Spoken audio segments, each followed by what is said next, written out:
माफियांचा विळखा, आपटी घाटावरील काळा कारभार उघड, वर्धा नदीत रात्रंदिवस सुरू अवैध वाळू उपसा, प्रशासन झोपेत.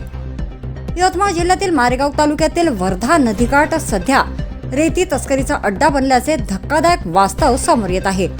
विशेषतः आपटी येथील वर्धा नदी पात्रात रात्रीच्या अंधाराचा फायदा घेत पोकलेन मशीन, हायवा ट्रॅक आणि ट्रॅक्टरच्या सहाय्याने मोठ्या प्रमाणात अवैध वाळू उपसा सुरू असल्याचे स्पष्ट झाले आहे. विस्तीर्ण आणि खोल नदी पात्रामुळे रेती तस्करांचे चांगलेच फावले असून चंद्रपूर आणि यवतमाळ जिल्ह्यातील रेती माफिया येथे सक्रिय झाल्याची माहिती पुढे येत आहे. सोशल मीडियावर व्हायरल झालेल्या या व्हिडिओमधून हजारो ब्रास रेती चोरी होत असल्याचे स्पष्ट दिसून येत आहे. हा प्रकार दिवसेंदिवस बिनधास्तपणे वाढत चाललाय. आपटी रेती घाटाचा लिलाव नेमका किती रुपयांना झाला?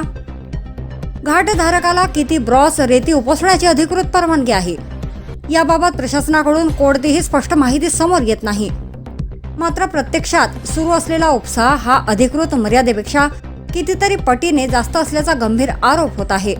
या संपूर्ण प्रकरणात सर्वात धक्कादायक बाब म्हणजे संबंधित तलाठी आणि मंडळ अधिकाऱ्यांची भूमिका संशयाच्या भोवऱ्यात सापडली आहे.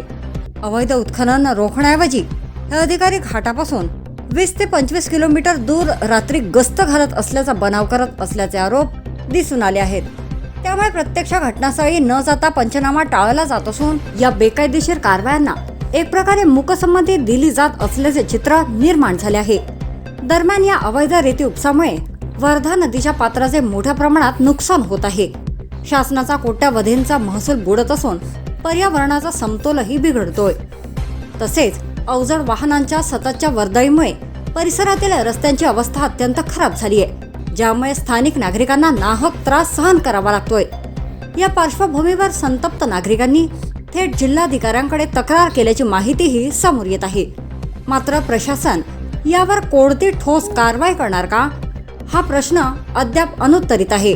भाग 2 मध्ये या अवैध रेती तस्करी मागील खरे मास्टर माइंड कोण, संबंधित अधिकारी आणि माफियांचा संबंध काय, संपूर्ण चाळ्याचा उलगडा. बघत रहा वडे न्यूज एक्सप्रेस ब्युरो रिपोर्ट.